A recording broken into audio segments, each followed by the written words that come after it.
Go. I don't. Ah, there we go. All right. Oh God, don't look at it. So what's the surprise? I don't know. I'm scared. What will happen in chorus? Not comforting, but okay. Oh, we are streaming.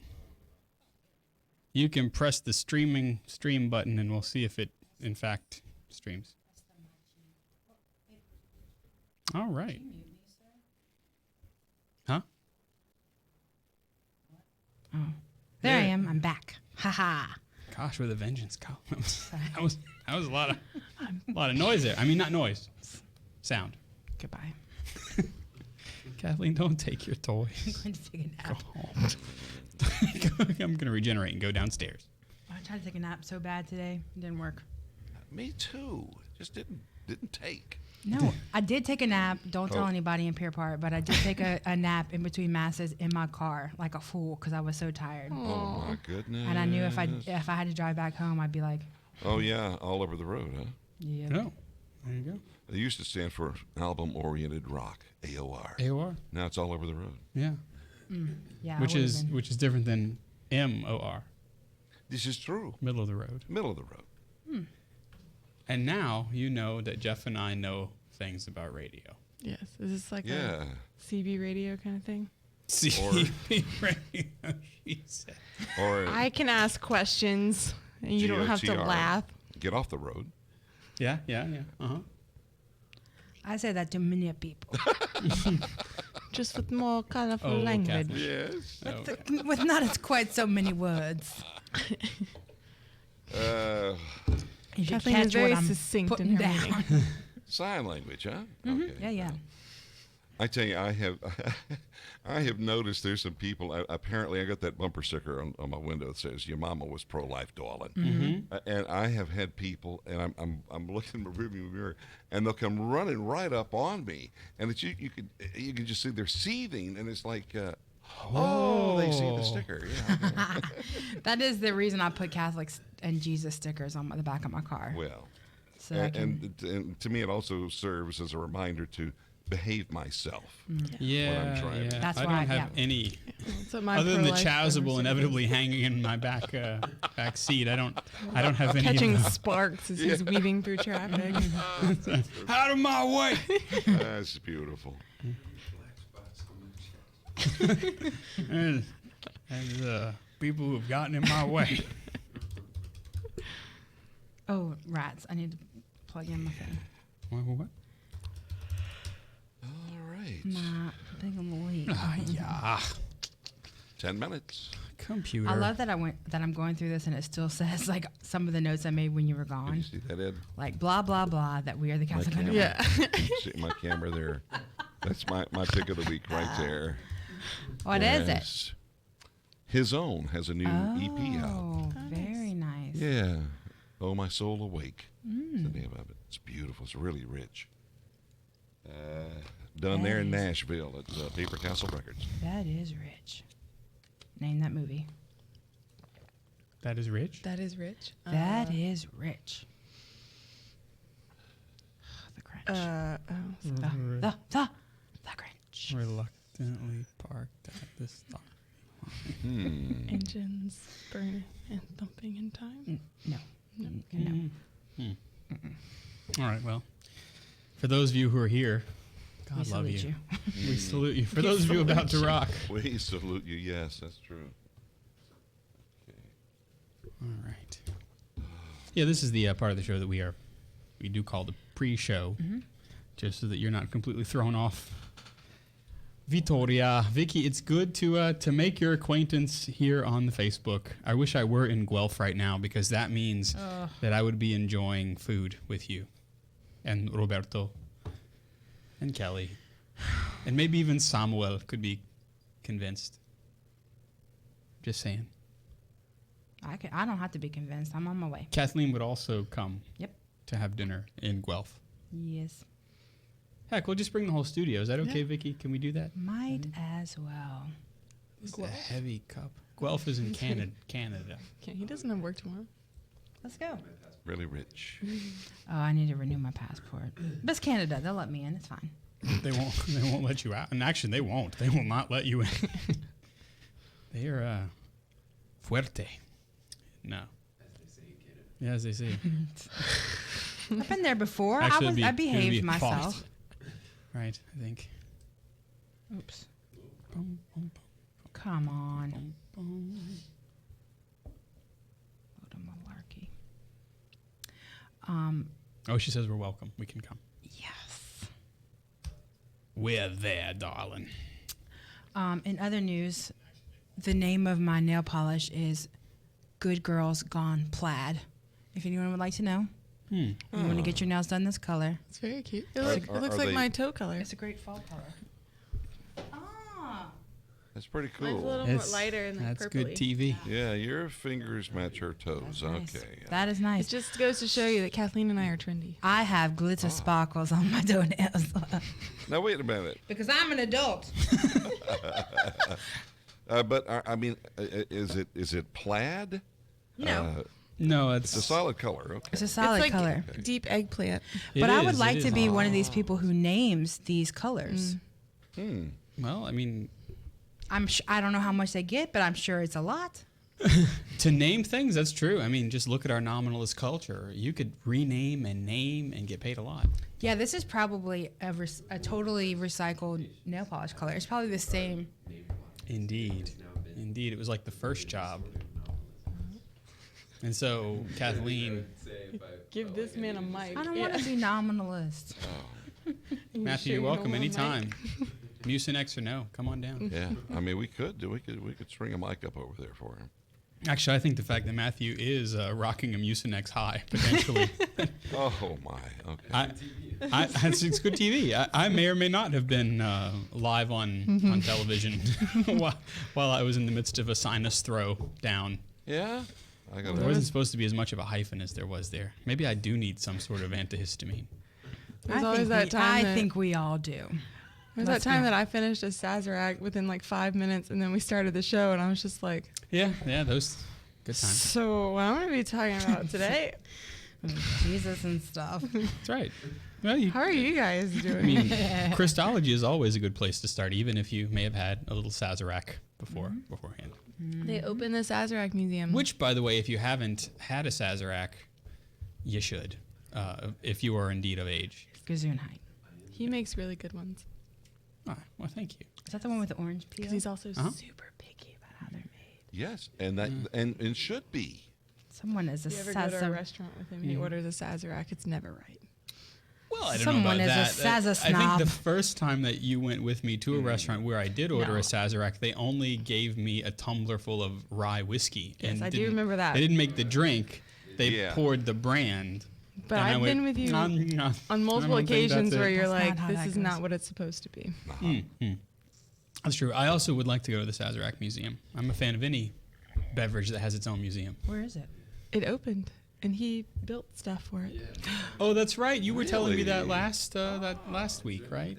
Yeah, that you built some of the displays and whatnot for that. Right, like everything in there on the inside mostly is like my company's, and like half of that I Very cool. like touched at some point because we've been building that since I started the company a year ago. So, yeah. Wow. I like an inn. Oh, yeah. It's my labor, yeah. That's all right. Where is it at? Is it New Fingerprints on Orleans? everything. Yeah, it's Oh, I like how we get to see Matthew on the pre-show feed. Look there, Oh, yeah. Matthew. You can wave right up there. There's a little To- creep camera on you. There Yay. you are, yeah. That's Matthew, who you probably can't hear too much. That's the Mucinex. What? Now I'm tired. Oh man, this came 4 with minutes. with its own case, and I didn't 4. even know. You got your little box. I know, but look at this one; it's way cooler. Oh, I see. That's true. I bought You one. know what? We have. Can we give Kathleen the Pelican case for the Stream Spot box that we'll never use? I bought one Why of these. not? I bought one of these Yeah. for my tambourine. I'm not even playing.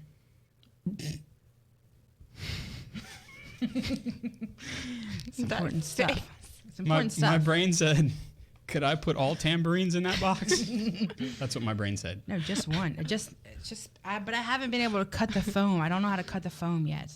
Use Give his brain a marker. Oh gosh, if only. you just use Chunk? you use It's the enough scissors. that we give his mouth Yeah, one. he'd do it. You use the scissors. Well, it's got layers and stuff. And I want it to be like. I'm stressing out about it. About foam? If you're Yeah. gonna stress about things, Kathleen, may I suggest that foam is For my tambourine is very important. What if I cut what if the things get bent? You have to shove it in there. Have you thought about 3 using a Sharpie to 3 kind minutes. draw the 3 minutes, circumference? And then they won't get bent. It's 3 foam. minuti. 3. I'll bring it in next time. Well, I need some help. Yes. There's I some need some- foam in this box that won't foam on one side. One is actually cut So into I'm little bringing squares. it home to my workshop, Kathleen. Fix it up there. Bring it back here. This is chill. It's my best Don't bars like call that. off. Don't Okay, like all that. right. Okay, let's pray really quick here. In the name of the Father, the Son, the Holy Spirit, amen. Almighty God, as we come to broadcast this evening, we ask that you would send the Spirit of your eternal word, Jesus Christ, into our hearts, that we may truly broadcast those things that will help those on the way to salvation. We ask, O Lord, that you help us to be instruments of deeper faith. We ask that you help us to speak to the hearts of those, especially who are in most pain and hurting tonight. May we bring them words of hope and of truth. We ask, O Lord, that you would protect our equipment from any deadly attack of the enemy and keep us always faithful to your word and deed. We make this prayer and trust through Jesus Christ our Lord. Amen. In the name of the Father, the Son, the Holy Spirit. Amen. All right, minute and a half, thereabouts. And for those of you who are watching on the feed, we're trying a few new things. So if, it all crashes and burns spectacularly, you'll know we're doing it right.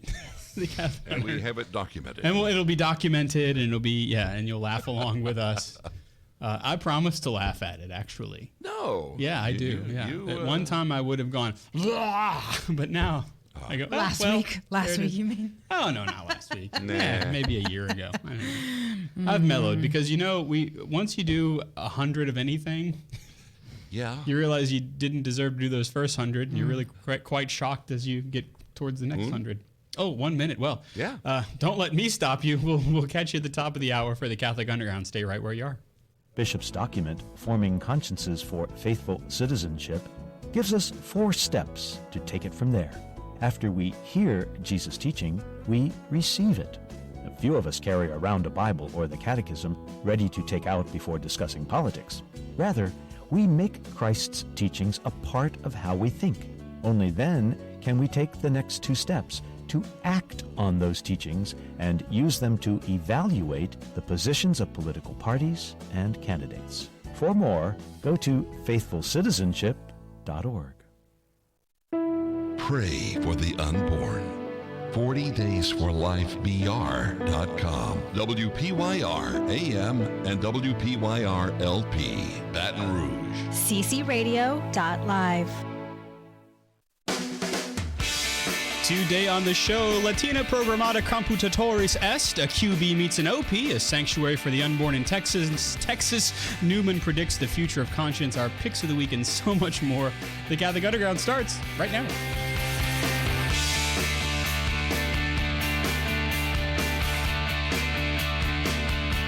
I almost got through that whole thing You without almost did. I almost didn't. The Latin was fine. It's time for the Catholic Underground. We are the podcast that tries to cut through the noise of the digital continent and bring you the topics that matter. It's episode number 405. I am Father Chris Decker. Joining me this week, they're all here. Kathleen Lee, who's the executive director of the Women's New Life Clinic in Baton Rouge, Louisiana. Kathleen, glad to have you back. I'm glad to be back. Tyler did well. Okay, He did good, very well. good, But good. Kathleen is unrepeatable. I'm like as a child bad leader. rash. You can't get rid of me. Yikes. No. I don't know how to segue out of that, so I'll just say Olivia Galino is here, and she is a student of life. She's our resident Italian food critic. Hey, Olivia. Hello, it's me. It's a you. It's a Although you. Kathleen made the Italian food today. She made kind of It's a quasi true. caprese. Yes. Yeah. It's I'm not delicioso. making fun of you. It was good. No, it was really good. Why? They're Let's go making up to fun. this satellite, shall we? To the Jeff Star 1 I'll near send Earth Jeff to the orbit satellite.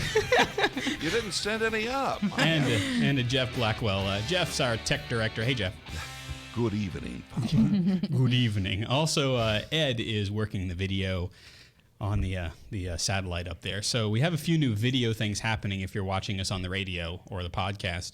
And so pay attention. As I said before the show, if it all goes horribly wrong, you're going to have a laugh.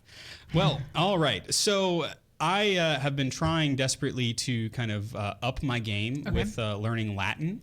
Okay, because it's important to know, Right. and especially as a priest, right? Yeah. But even Pope Francis would say that it's important to learn to know how to speak to the hearts of the young, know how to treasure the very rich heritage of the Latin tradition, to educate those in the path of life. So Latin important. It's the official language of the church. Did you know that? I did. Yeah? Because I have Still. a theology degree. Ka-ching. So a lot of people are surprised to learn that, actually. In fact, there is a Latin scholar, Jeff, in Rome, whose job is to kind of come up with the new words that we might need here in 2019. So people are saying, yeah, Latin's a dead language.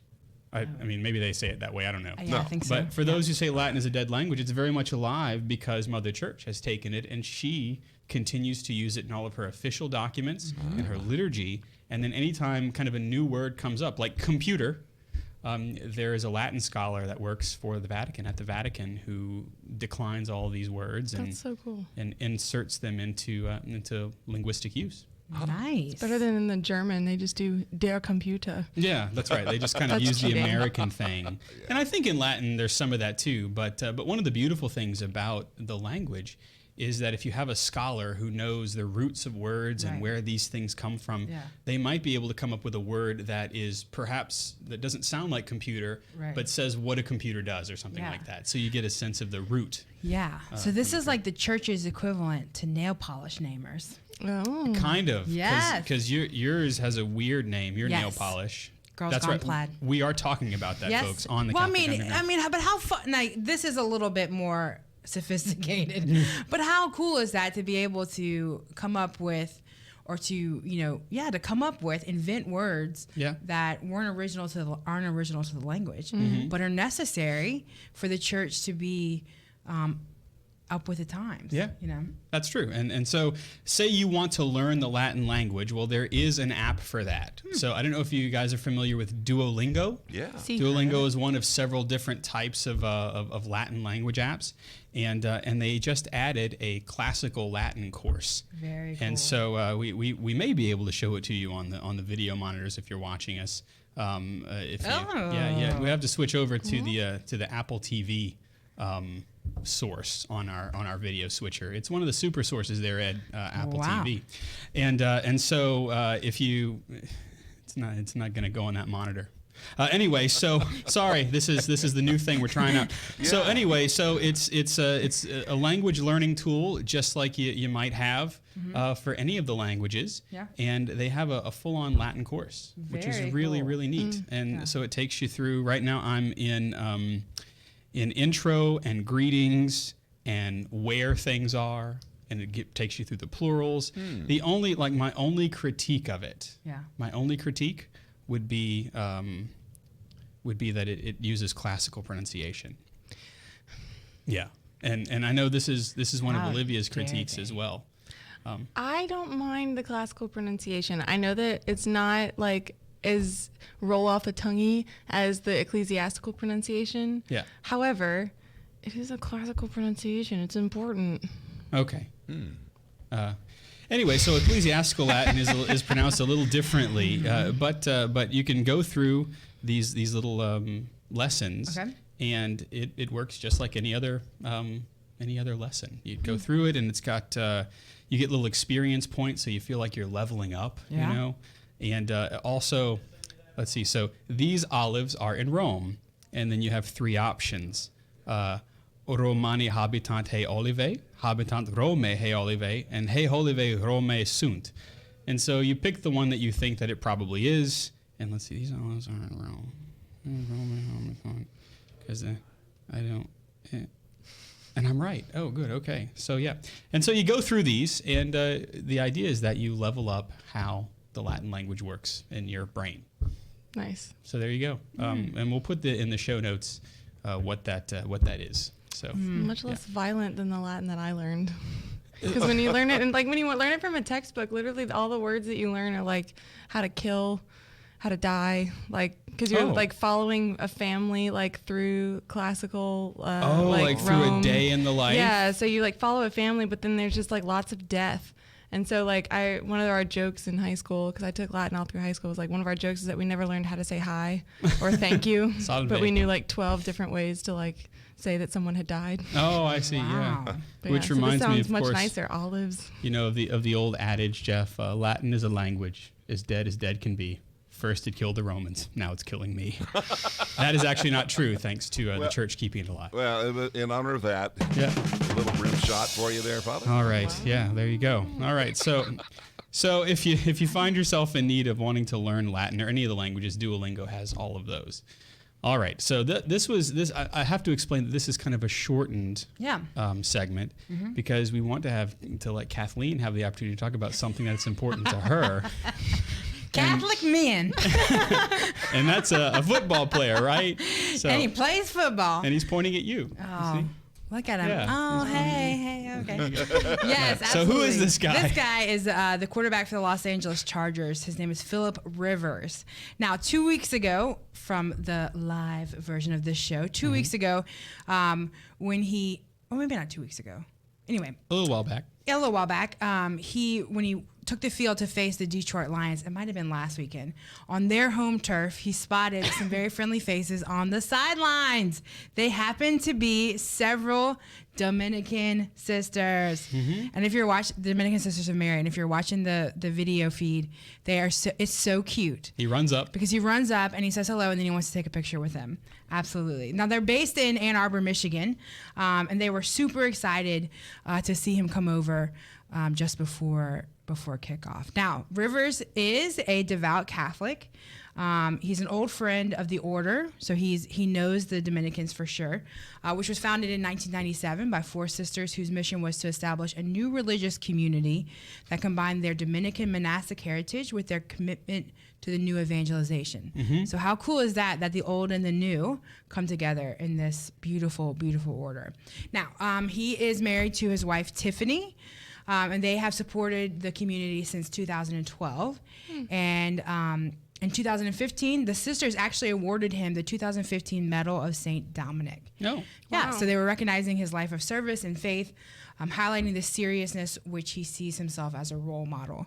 And he really has. He's been very outspoken about his faith.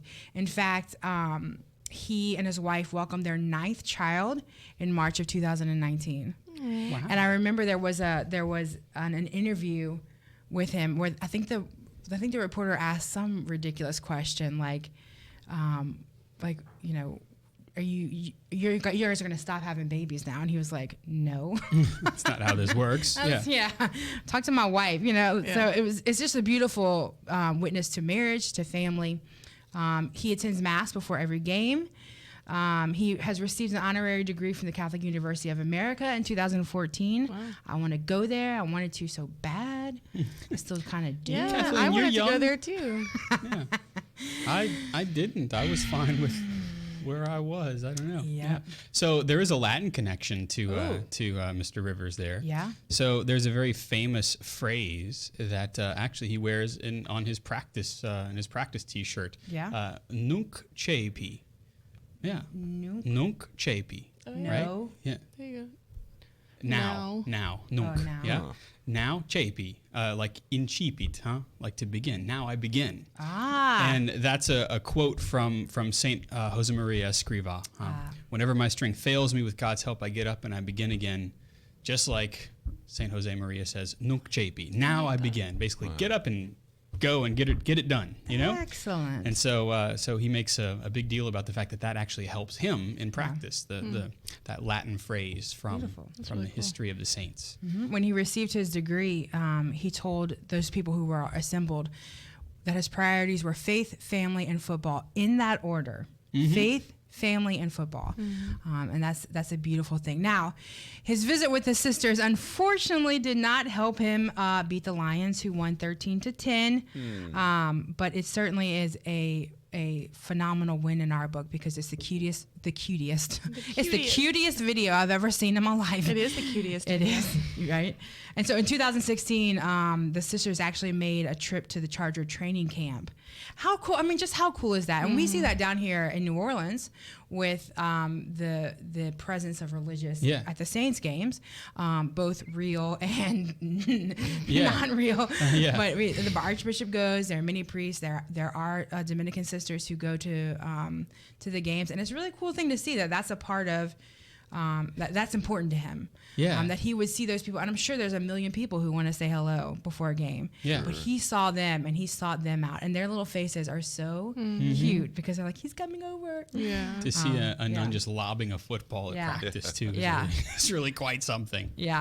But it's really a beautiful thing because it's important, I think, for us to see people who are practicing their faith who are in what we would consider kind of professional environments.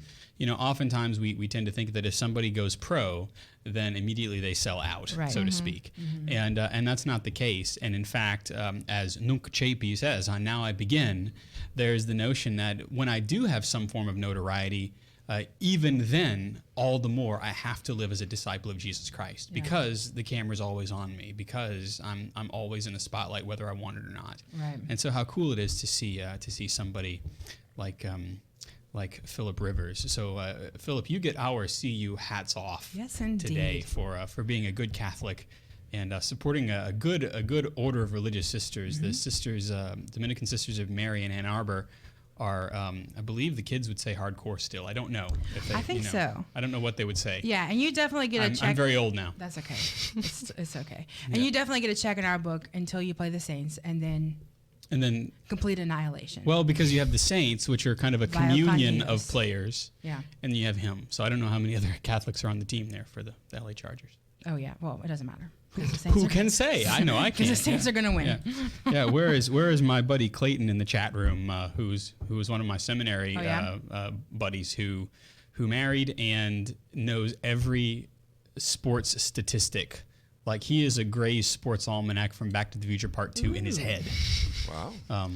I don't know if he knows future games. Maybe I should get closer to my friend Clayton if that's the case. We could do some good work for Catholic Radio. Anyway, so good job there. Philip Rivers, the LA Chargers, Catholic and loving it. Well, you know, something that we love is, well, this show that we do. We are the Catholic Underground.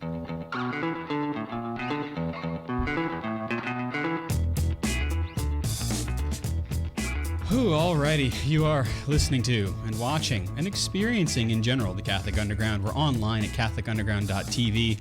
I'm Father Chris, joined by Kathleen Lee, by Olivia Galino, by the inimitable also Jeff Blackwell up in space, and Ed, who is just rocking and rolling on the video feed. He's getting all creative over there, even despite my technology not working here on my phone. We figured out a way for the phone to hook up to our video stuff. Yeah, which is super and, cool. And it decided that it didn't want to do so on cue. But these things happen.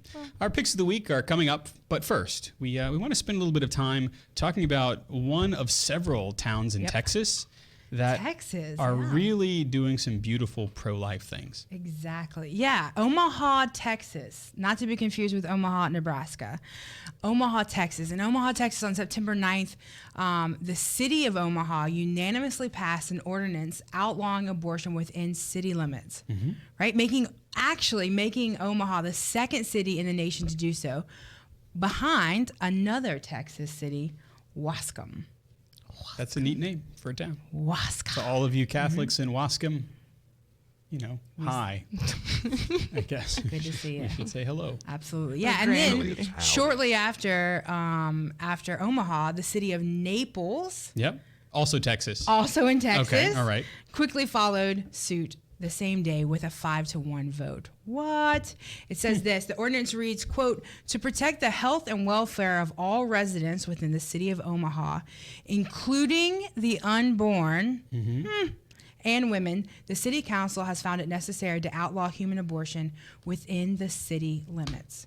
Interesting. Y'all, when we talk about like pro-life versus pro-choice and how come abortion is made legal, how can it be legal, it's all about the wording, right? If we don't call something a human being, then it's so much easier to dismiss it or to get rid of it, or it's cities like this that are standing up and saying, this is a citizen, this unborn child is a citizen of our city, and we want to protect all of our citizens. And that's really quite something, a preborn citizen, right? Right. It doesn't yet have the right to vote, but has the right of human dignity, and that's the most fundamental and the most basic. Yeah.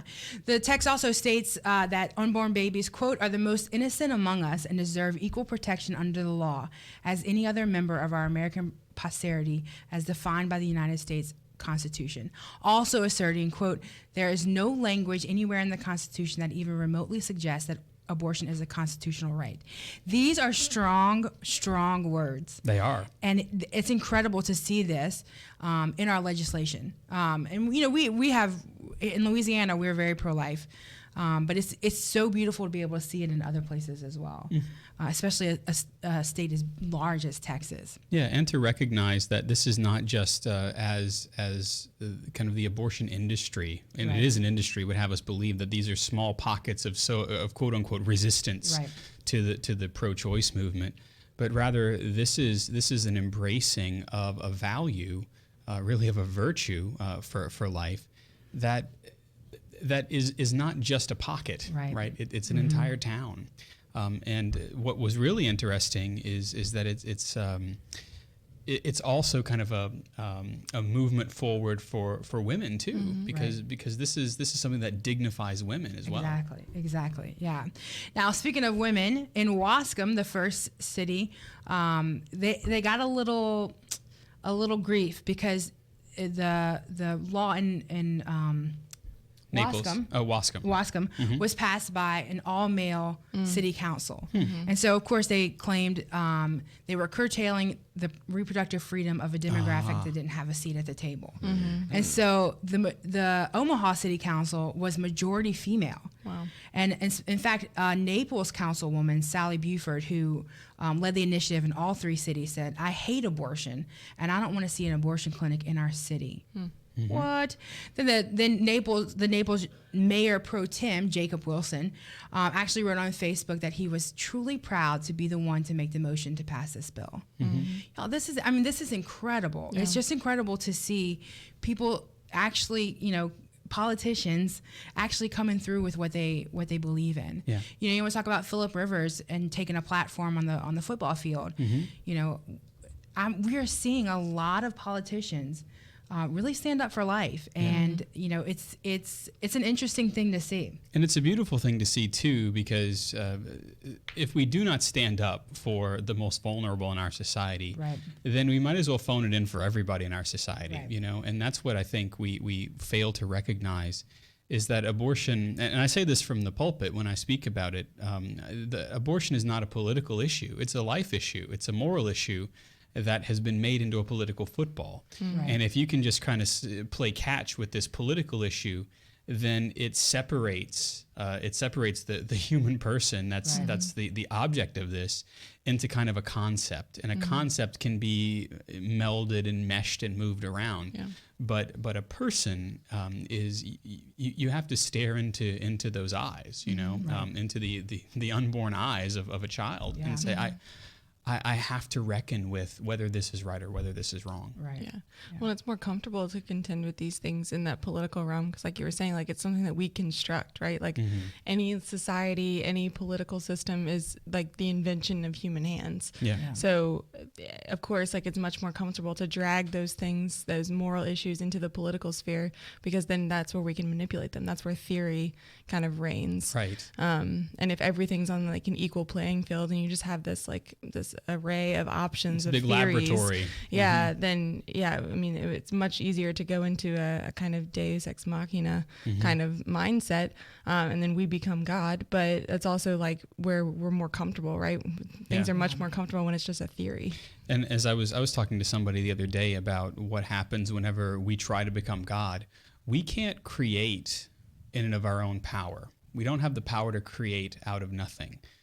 we can cooperate with creation, right? We can make beautiful things out of the things that God has given us. Right. But if we try to take the place of God, the only way that we can mimic creation is by destruction.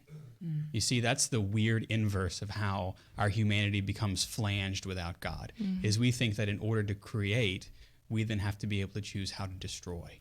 And so you can't have these sorts of discussions without saying, well, what's higher than me?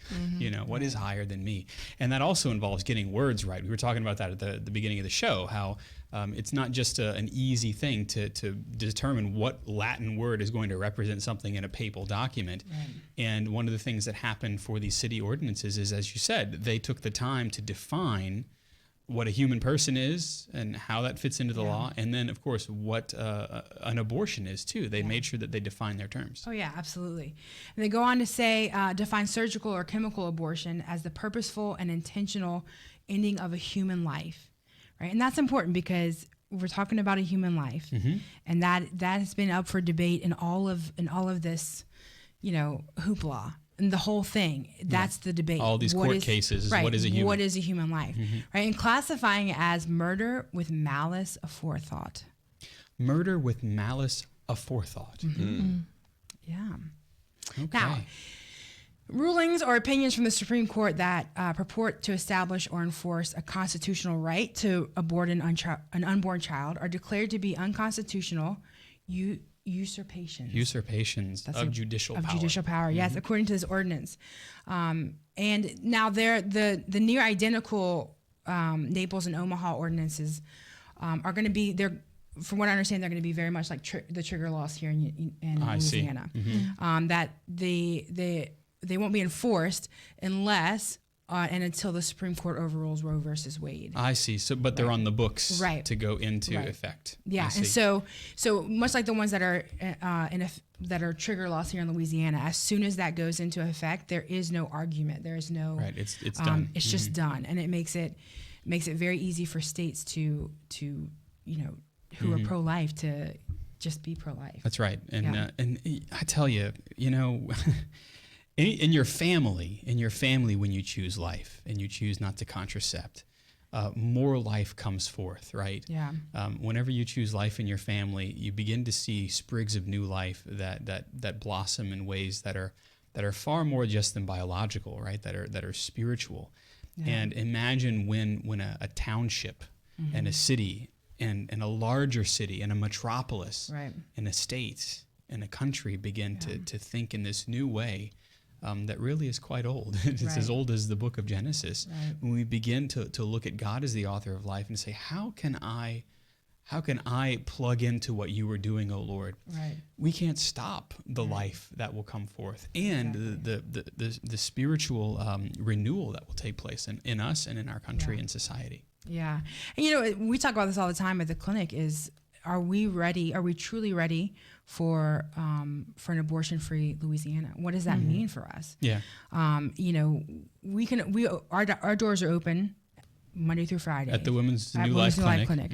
Right? But can you imagine where if Roe v. Wade is overturned, how are we going to help these women? Yeah. Because there's still going to be women who find themselves in unplanned crisis pregnancies. Yeah. And so are we ready? And we really have to look at that as a pro-life, as a church community, as a pro-life, civil community. Yeah. Are we ready to provide, and we can pass laws all day long, which is great. But if we don't, find resources for these women, have, sexual education that, talks about abstinence and what procreation chastity, is rather than just reproduction. And what happened? Yeah, there was I heard she was part of Abby Johnson's, and then there were none. And so she was a former Planned Parenthood worker, and she was sent in to teach the kids about sexual education, and she was shocked because she was going into like 7th and 8th grade. Yeah, and she said, has anybody ever told you guys that you don't have to have sex? And they were like, what? Nobody has ever told us that. We just assume that these kids are gonna, are gonna have sex, so we might as well, help them. Right. And it's like, Or force them. Right. Yeah. And it's like, man, can we think about that idea? Like this idea of chastity and abstinence and what that means for people. And honestly, I guess I come from a different generation. I never would have considered from the other, I never would have thought about that. Yeah. That really is something. It's kind of an inversion of the gift, right? Mm-hmm. And I spoke to a doctor on a panel one time, and he said, he's a little bit older, probably in his 70s, and he said, abortion wasn't a thing in my time because premarital or extramarital sex wasn't a thing. Uh-huh. The way that we dated was very chaste and very intentional, and that's not the case now. And so we can't always look at, abortion as the issue. We have to look at its deep roots, and are we ready to uproot that and to be there for women in a very real way, when there's no quote unquote alternative. And when looking at things like this are important, they begin to kind of build those kind of building blocks for seeing a culture of life and realizing it.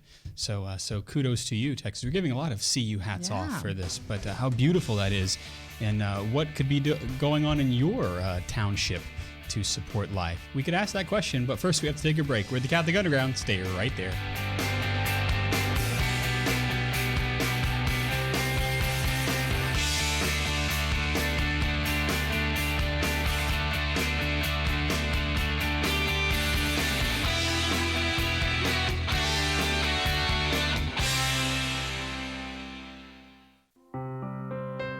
Hail, Holy Queen, Mother of Mercy, our life, our sweetness, and our hope.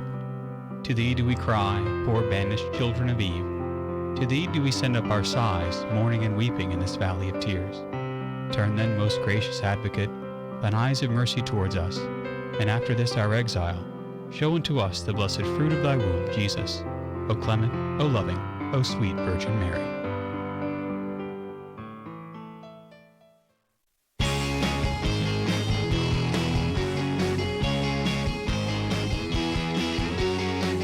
Welcome back to the Catholic Underground. I am Father Chris Decker, joined by Kathleen Lee, Olivia Galino, Jeff Blackwell, and Ed Ball over in the ball pit.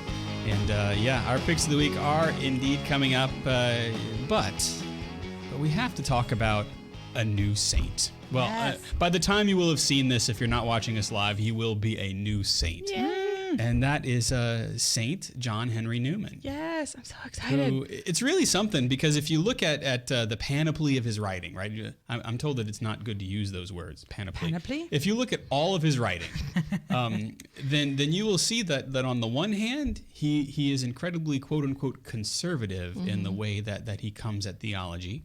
But then if you read other of his writings, he's incredibly progressive. And yet these two things can exist side by side, because as long as there is no license, you can actually see how allowing what the Lord allows in his church and disallowing what the Lord does not allow make for a well-rounded kind of meandering through theology. Yeah. And that's one of the things I love about John Henry Newman, and especially when he talks about moral concepts like conscience. Yeah, and that's particularly on the issue of conscience that he tends to like kick up a lot of dust. People, if they don't like Newman, it's because of that. And that was one of those things where like when I was first introduced to Newman, I really respected him. I loved the way that he wrote. I loved that he was really honest about how he came to know certain things, and that a lot of his writing is just kind of like self-exploration. Like, well, I want to understand this better, so I'm going to write about it. I'm going to research about it and find my way to a conclusion. He's very like authentic and open about like, I just want to end up somewhere true. Which is really kind of the real work of an academic. Yeah, exactly. But also somebody who has a deep spiritual sense, right? Exactly, yeah. And understanding that like he will end up somewhere true and that it won't destroy where he's at right now. And so I always appreciated that about him. And then I would meet certain people who would just, kind of roll their eyes like, oh yeah, Newman. And I would be really confused about that. But like, I thought he was cool. Like I liked him. Like, is that not cool? We're not doing that? Like, and so that's been one of those things that I've had to not wrestle with myself, but just like come to realize why people might have those certain thoughts. And I think that it comes from a misunderstanding of those terms that you just use, like conservative and progressive, right? Because those mean very different things to us now. Especially because of the political realm in which they live. Exactly. And then it is from the political realm that we inject them into theological language. Exactly, or where they don't churchy belong. talk. Church they talk. really don't belong. And especially not understanding the way that they use certain terms. Like he talks about liberalism, but he's not talking about a political system. Right. Right. So if we don't know that, then you read his writings or you have a snippet from something that he wrote, and you're going to think that he's just this staunch kind of, in today's words, like conservative who is rigid to the point of not allowing any kind of new life That's right, into the of into hitting the church. everyone with a 2x4. Yeah, and that's not him at all. So first of all, just like give some preface on John Henry Newman. He was he lived from 1801 to 1890, so he had a nice long life. But he was a celebrated theologian. He was an Oratorian priest. And about halfway through his life, he converted from Anglicanism to Roman Catholicism. So he didn't spend the majority of his life as a Catholic. Well, I mean, roughly half. But it's something that he had to... He's something that he had to come to, something that he had to discover. And he's the one who said that, by studying history, that's how he found his way into the church. That's right. He who studies history ceases to be Protestant, I believe, is the quote. Exactly, yeah. So he will be canonized a week from today on October 13th. Of 2019. Of 2019, yes. Yeah. I'm so excited. If you're watching us in the archives, it was 2019. It was 2019, long ago. That's right. We were so young. Future us, look at past us. We were so young. Anyway, How cute we are. Oh my gosh, this is a trippy experience for me. Future Olivia, is it you? So, like we said, like when this canonization takes place, it's already kind of happening. People are going to start bringing up these conversations again. So it's important to just let's talk about what he really said. And especially because Newman has been many things to many people. He had that conservative outlook on things like divine revelation, humanity's standing before God. But then he also advanced certain ideas like the development of doctrine. Which is a huge component of church theology. It really is. And he did a lot of that work. Like the essay that he wrote, it's not an essay, but it's, a nice little tome on the development of doctrine. It's crucial to what we understand about development of doctrine and how that happens authentically and how it happens maybe inauthentically, right? He has certain parameters that he put in place or that he posited as, okay, this is how you can know that a doctrine is developing authentically versus not authentically. That's huge. We need That's that. That's right. Yeah, you need to know how the teachings of the church are progressing along the ideals of Jesus Christ through the work of the Holy Spirit in the church today. Yeah. And then how they're maybe being co-opted or are not. Exactly, yeah. And so he was very, I guess, progressive, if you want to say, about putting that forward. But then he's also had advanced ideas about like the responsibility of the hierarchy of the church to consult the faithful, right, the sensus fidei. And that both of those forays into those ideas went beyond the standard ways that Catholic theologians had thought at the time and really even still think today, some of them. So in a sense, he brought some of the patrimony of what had been learned in Anglicanism and allowed that to kind of stew, if you will, in his theological boiler as he was beginning to discover the sources of his Catholic conversion. Yeah, exactly. So pretty late in his life, he offered his view on a lot of these different things behind a lot of his projects in something called the Biglietto speech, which he delivered in 1879 upon receiving word that he had been named a cardinal. Oh, yeah.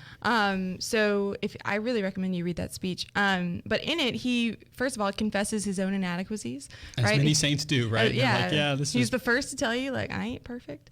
And he says over the course of many years that he made many mistakes and that his work lacked that high perfection which belongs to the writings of the saints, right? He's very, very humble.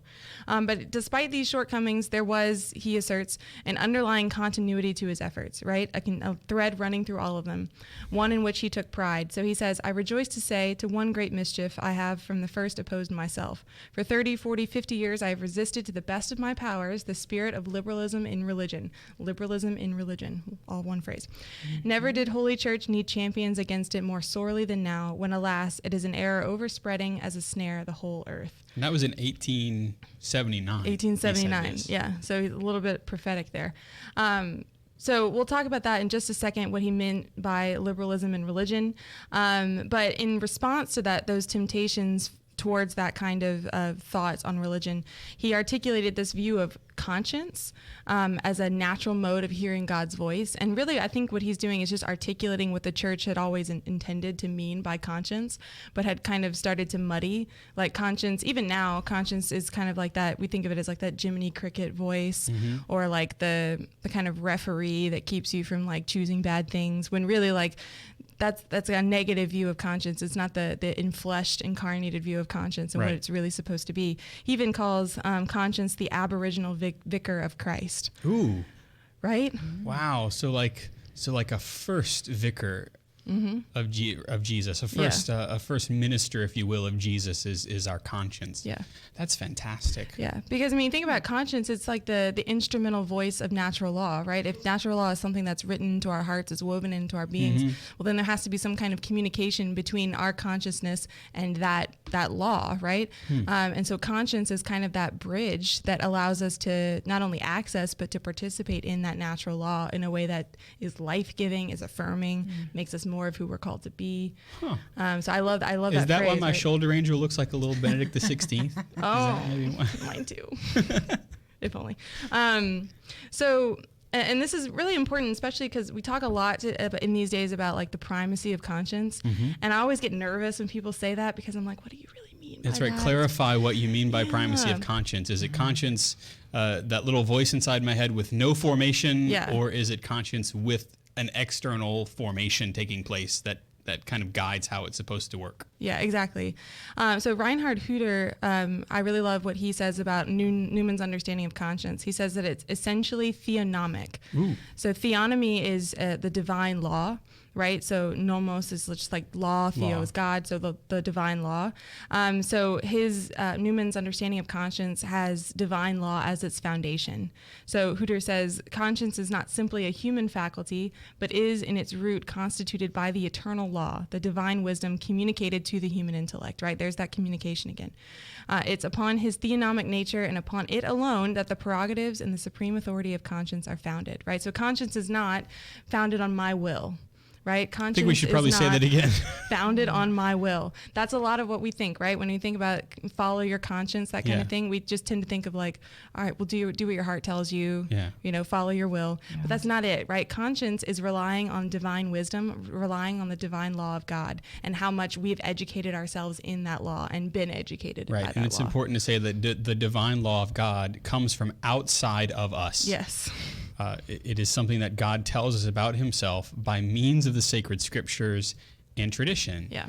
And God tells us what he wants us to know about himself and the way that we ought to live, certainly, first of all, in the Bible. Yeah, exactly. And so that would be perhaps one of the primary sources, if not the primary source, in which we allow our conscience to be formed. Yeah, exactly. And so this really dispels, this kind of theonomic framework dispels any notion that his emphasis on conscience could lead to some kind of subjectivist or relativist ethics. Because if conscience just means to follow my will, well, my will is different from Kathleen's will, is different from Father Chris's will. That's for sure. Right? So then we have three different ethics, and that's just sitting at this table. So we're going to get into issues, especially when we go out into the world, and our ethics look completely different from other people because our wills are not aligned at all with other people. And if it's fisticuffs, Kathleen will win. Yep. For sure. I've got many a fist. Yeah. Jack Johnson and Mike O'Leary coming at you. Yeah. Those are not my fist names, by the way. Keep going. Okay. Do you name your? I don't know. No, I don't. Okay. So Newman takes precautions against that kind of misconception that this is a foray into subjectivism, false subjectivism, by distinguishing between conscience, right, rightly understood, and this counterfeit understanding of conscience that worms its way into the popular mindset. This is still how we think about conscience today. It's long lasting as lies go. But this is what he says. He says, conscience has rights because it has duties. But in this age, with a large portion of the public, it is the very right and freedom of conscience to dispense with conscience, to ignore a lawgiver and a judge, to be independent of unseen obligations. He says that conscience is a stern monitor, but in this century, it's been suspended by a counterfeit, which the 18 centuries prior to it never heard of and could not have mistaken for it. And if they had, he says that it is the right of self-will. And this is where you get the notion of a pro-choice situation, saying this is my body. Yeah. Right. You know, it belongs to me, and I have determined that it is so. Well, there's more here, you know. Yeah. Right. Yeah. So, I mean, and we all can recognize that too. Like, it's not just in this, like the pro-choice, the pro-life conversations. No, we but this battle is, against this daily ourselves, right? in Our own almost every disordered and fallen desires. Yeah, in every arena, pretty much of human life, we see this right of self-will come into play. Especially if there is an entire cheese pizza in my fridge. Yeah. Just gonna say. Yeah, with Italian sausage. Might be there right now. I might be undergoing some difficult times in my head right now. Just saying. In about an hour and a half, we're going to need to check in on That's Father right. Chris. I'm going to need to read some Newman this evening, I think. Yeah. So, so this is all nice and good when it's just in theory, right? But we Right. have to eventually drag these things into practicality. Not drag them; they willingly want to go there, right? So, how do we bring conscience into the realm of everyday in a way that can be lived? So, one of the ways that Newman does this is in relation to church authority, Yeah. which is also something that like I said that, and probably some of you like steeled, like ooh, Judge ooh, authority. don't want to talk about that, right? Because it's another one of those tense issues, but it still was in his day too. But because Newman understood conscience as theonomic, right, as based on divine law, he consistently emphasized that the central concern of the moral life is to discern what God requires of us, right? So in those matters of moral inquiry, right, those things that maybe have us fumbling, God doesn't leave us stumbling in the dark. Right, he's given us the church, and the church can speak authoritatively on questions pertaining to divine and natural law. That's right. In fact, that's religio. That's religion. Yeah. The giving of the law. Right. Yeah. And that's, I think, where we hear that a lot nowadays, is that Jesus didn't mean to found a religion. He wanted to just kind of found co-people that were awesome to one another. And yet, no, he did want to give us a moral guide that flows directly from his divine mercy, his divine life, and that flows from what he planted in our hearts. Yeah. Yeah, and what I love about his theology, particularly when it comes to conscience and bringing it into ecclesial authority, is he really brings out the truth of what the church is, of who the church is. Yeah. And this is not something new, like the church, speaking of the church as a mother, right? But he really emphasizes this fact that the individual is not the master over his own life, and I love that he brings that out, because like God loves you more than that. Right?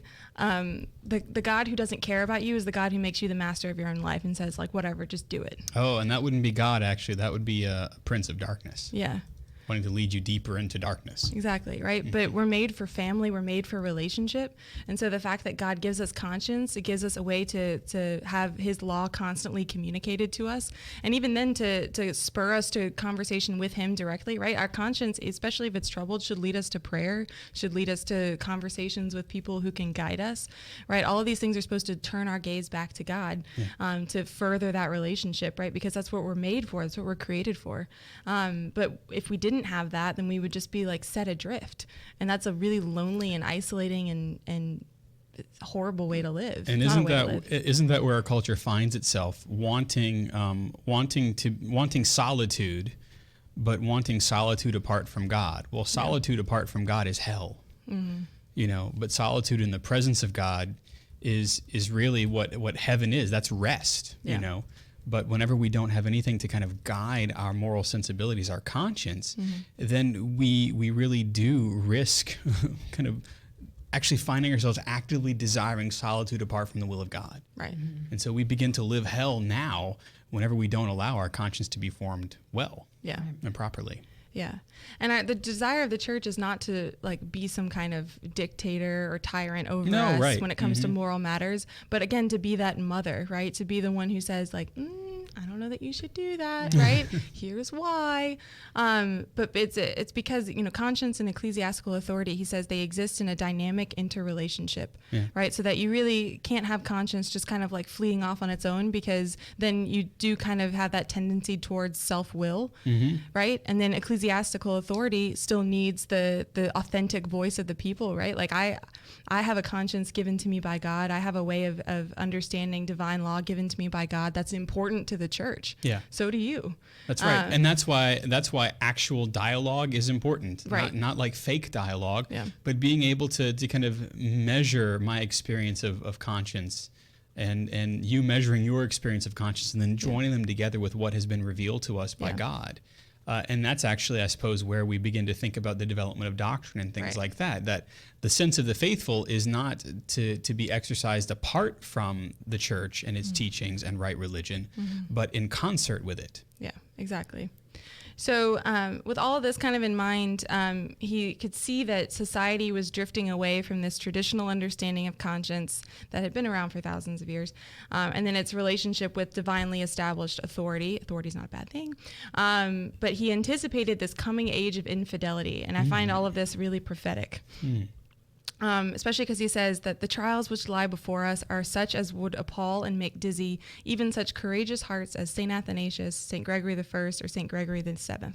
And they would confess that dark as the prospect of their own day was to them, ours has a darkness different in any kind from any that has been before it. Wow, that's dire, all right.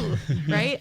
But he's saying that because he's skeptical about all of these narratives of uninterrupted progress, right? All these promises that, no, like we can be so much more, we can be so much better if we just like kind of exert our own will. Yeah. That's not God, that's Nietzsche, right? Right, it's the worst bits of manifest destiny, right? Yes. Yeah. And so he says that, okay, well, there's some positive things. This is when we get into like the liberal tradition, the liberalism that we were talking about earlier. He says that there's much in the liberalistic theory that's good and true, right? Precepts of justice, truthfulness, sobriety, self-command, benevolence, right? These are great. These are natural laws of society that are also have ties into the moral governance of the human soul, right? These are good. But he says that it's because those things are good, that they can kind of lure you in and play an insidious role in society, right? So he says that there was never a device of the enemy, Satan, so cleverly framed and with such promise of success, right? Because it's a wolf in sheep's clothing. Right. And so liberalism that we're talking about when we're talking about Newman's liberalism, again, should not be confused with how we talk about that today. Right. We're not talking about political theories. We're talking about liberalism in religion. And he says that this strand of liberalism is the doctrine that there's no positive truth in religion, but that one creed is as good as any other. Syncretism. Yes. So revealed religion is not a truth, but it's a sentiment, a taste, right? Not an objective fact, not miraculous, and it's the right of every individual to make it say just what strikes his fancy. And that's what we hear today when we hear folks say that Jesus didn't intend to found a religion. He just wanted to found good feelings within us, and we follow those good feelings, and that's our conscience. And if we follow those good feelings, we're set. Yeah. And yet we know that those things lie to us. Yeah. Right? Those good feelings lie to us. Yeah.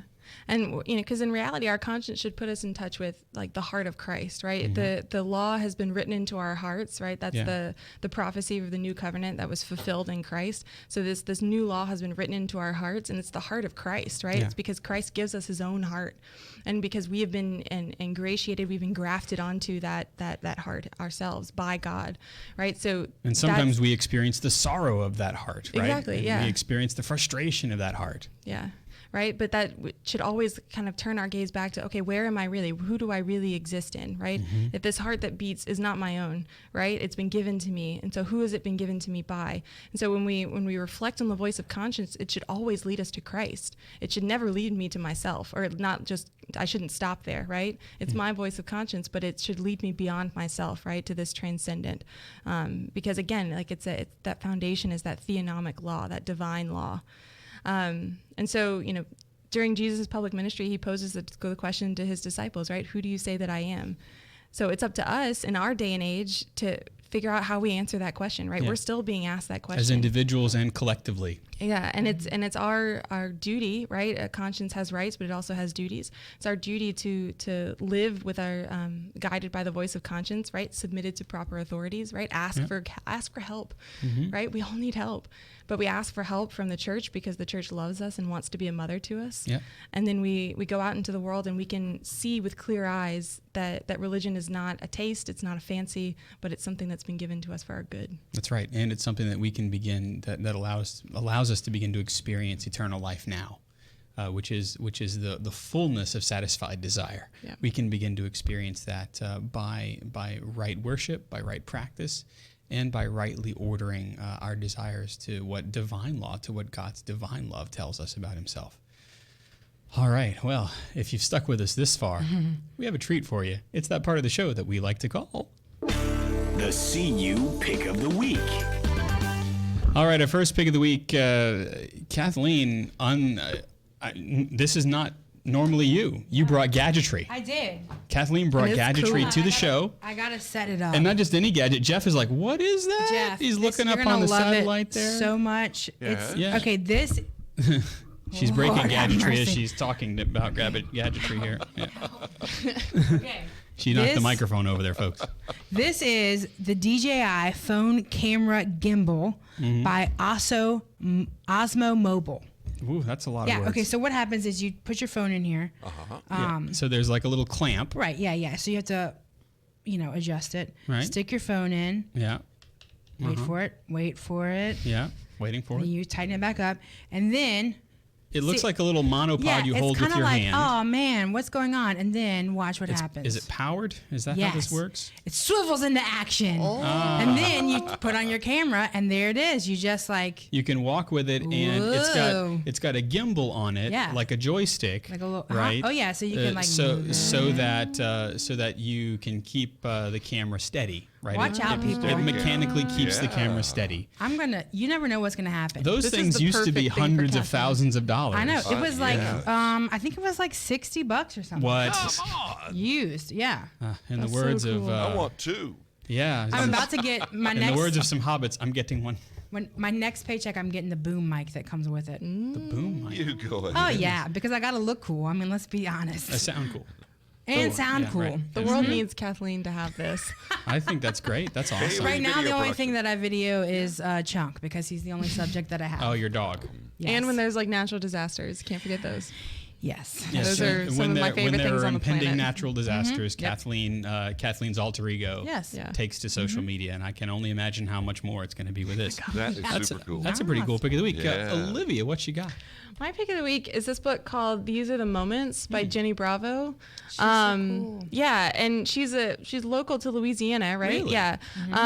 So I did this activity with my students a few weeks ago where they had to like pick their favorite books. Oh, my. And as Yes. you might suspect, there were lots of romance options in there. Yes. I see. And I was kind of horrified at the prospects, and like not because like they're reading things that are inappropriate, just because it's like, okay, like you have good desires, but Yeah. like Yeah. why would you want to read that? Yeah.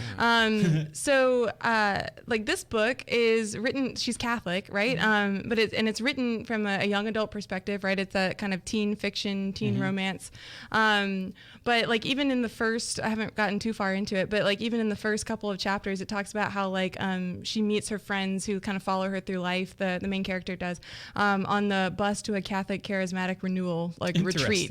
Interesting. And so like she's kind of like not poking fun at like typical Catholic tropes, but also like bringing them into like how this is just part of normal life. And that was actually one of the most refreshing things, is to read something where like they bring up something Catholic and they don't immediately like spike it down. Oh, that's kind of Walker Percy-esque. Yeah, where yeah. this is life being lived. And she's got a really like cool writing style. Again, I haven't gotten too far into it, but it's become highly recommended.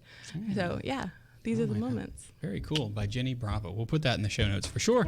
Up on the satellite, Jeff, you got to have a pick, don't you? Also in the show notes, yeah. This is brand new. I hold in my hands a new 6-song EP from the group called His Own, titled "Oh My Soul Awake." These three women who are Catholic worship and praise leaders combine their voice, songwriting, musical talents. Kara Klein-Oob, Christine Simpson, no kin to Jessica, and Maria Spears, no kin to Brittany. Good. These are just brilliant women, and their voices combined, their harmonies are great. It just sounds so rich. Recorded, also Sarah Kroger helped write some of the music on here too. cool. Yeah, recorded at Paper Castle Records in Nashville. It's excellent. BeHisOwn.com is where you can find out more. Very cool. Yeah, well, that link will certainly be in the show notes. My pick of the week is fresh in its envelope. I just don't want it to bend. This is the latest in Philip Kozlowski's Kickstarter. Yeah, you recognize Philip because a lot of the articles he writes for Alatea we cover here on Catholic Underground. But he's also a fantastic writer in his own right, and he has joined with several illustrators to now tell the story of the mission of Joan of Arc. Nice. And it's a very, very well done graphic novel. Actually, I guess it's a comic book, but it is also a graphic novel, I would imagine, right? It's all in the writing.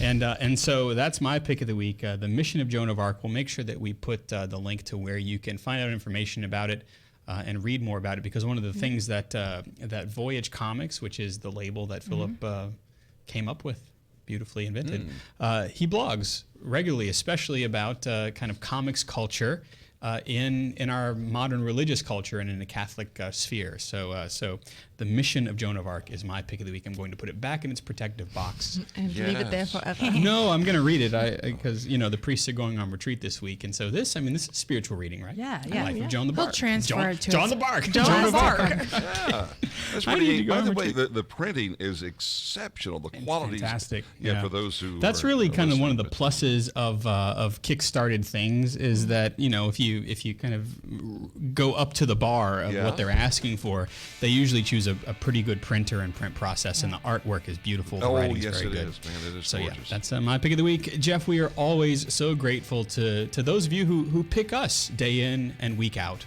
With my hand over my heart. Yes, this week, the Catholic Underground is possible because of people just like you. Join the growing number of undergrounders at CatholicUnderground.com/donate. Also, an important way to support us is to like us, heart us, star us, and share us on your social media platform of choice. And if you really like our podcast, pop on by iTunes and leave us a review and click the stars, if you will, please. That's right. It doesn't really move us up in the rankings, but it helps other people know what you like or don't like about our program there in iTunes. And I think you can do the same thing on Spotify. Our panelists have been Kathleen Lee, the benefactress. She's at klee626 on Instagram. Thank you, Kathleen. Anytime. Olivia Galino is at the.real.omg on all the social media. Thanks, Olivia. Yeah, thank y'all. Yep, our technical director is Jeff Blackwell. He's at Jeff Blackwell us on Instagram and Twitter at jeffblackwell.us, where you can find out about his voiceover talents if you might need him for something like that. Thanks, Jeff. It's a privilege, Father. Thank Also, our research assistant, the leader of the crew in the lab, is Jim Hayes and his lovely wife and children. We're waiting for him to come back and visit. We're in Hayes family withdrawal, huh? Our video and our graphics director for this episode is Ed Ball, and you know me. I'm Father Chris Decker. You can follow me on Instagram at Digital Catholic. I know I promised you Inktober stuff. Haven't done it yet. I got to catch up. Come on, man. I got knee-deep in Worktober. We hope that we've helped you cut through the noise and find that still small voice. We are the Catholic Underground. We are Faith gone digital. We will see you next time.